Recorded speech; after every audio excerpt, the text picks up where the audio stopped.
delighted now to welcome to the One Climate Channel Professor Syed Iqbal Hasnain. He's a world expert on glaciers and what's happening to them. As we all know, the glaciers are under threat, and Professor Hasnain will explain to us what the various threats are that we face. And so may I welcome you to the One Climate Channel? And thank you very much. It's my pleasure. And talking about the Himalayan glacier, they are in the news all over the world now. And we are calling them at the third pole. And the reason why we are calling that the snow and ice cover outside these two polar regions, this is the maximum. And it is sustaining about 2.6 billion people. Whereas the North Pole sustains only the polar bears and South Pole only the penguins. Mm-hmm. But it's very important for the humanity to consider that the global climate has to be, the emission has to be cut. Otherwise, all snow and ice, Himalayan ice will be melted out in the next 20 to 30 years.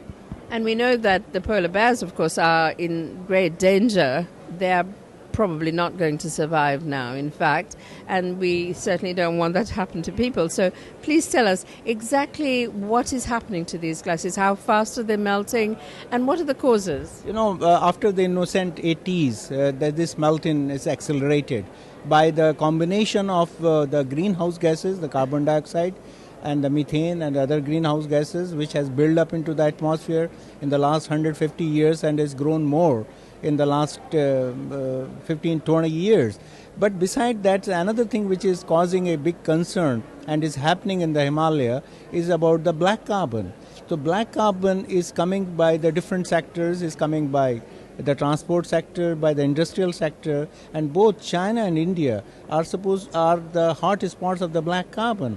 So what black carbon is the absorbing kind of a aerosol, it absorbs the heat and accelerate the melting. So when it falls on the snow and ice, so the deglaciation is much faster, and then it causes a big melting process. Yes, because we know that black absorbs light, so it absorbs heat as well. Is that? So yeah, it is absorbing kind of aerosols which absorb more heat, solar radiation. And when it is there in the atmosphere, we measured on the glaciers, both in the Kashmir Himalaya and the Sikkim Himalaya, and we have they are about 2,500 nanogram per cubic meter. It's a very high percentage which is present in the ambient atmosphere. So they absorb, they fall on the snow and ice and accelerate the melting process. And recently this is happening, and that's why the glaciers are showing much more negative mass balances than earlier. And this black carbon and the aerosols also affecting the monsoon system and the westerlies, which bring the snow and ice during the winter time, and southwest monsoon, which brings during the summer time. So even the monsoon and the westerlies are shifted, become weak, and that is also a major concern for all the scientists in the region.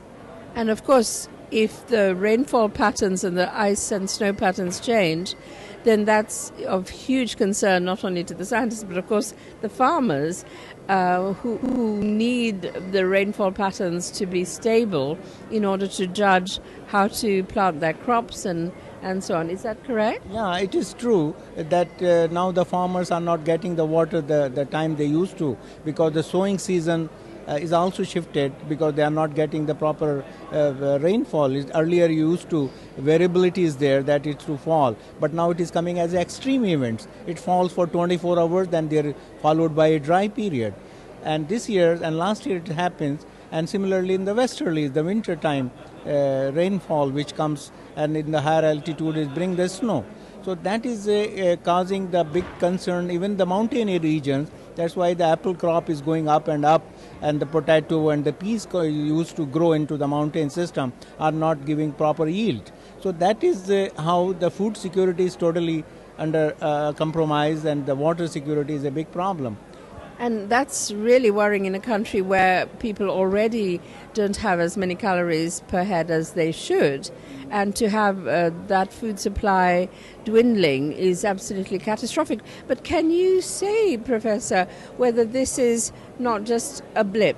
Why do we have to imagine that it must be human-made climate change, because there are many people who say this is, there are variabilities, these things happen, and we'll be over it soon, and everything will be back to normal. No, you're right that in the geological past, in the Earth history, which has a 4.5 billion years old history, it happened many times.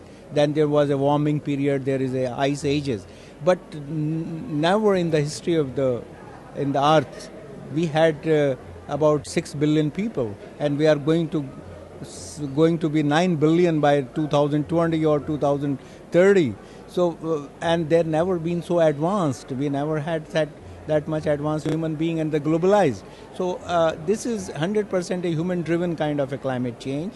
And of course, it may be that we are passing through a interglacier period. So interglacier period plus the human-driven thing are causing really a big concern, and that is what is happening now. Thank you. Now, Professor, as you know, this is a live interactive program, and there are questions coming in from people around the world. And my colleague here, Danny, has been monitoring them, and I think he has a question from somebody he would like to put to you. Okay, actually most of the Twitters are about 100,000 demonstrators on the outskirts of Copenhagen, some of them battering on the door here at the conference. But there's one statement which says water might run out for next and future generations. And there's a question. Climate tragedy in the Himalayas, will it lead to water wars between India, China and Pakistan? Certainly between India and Pakistan, because the headwater of the Indus River is within the Indian territory.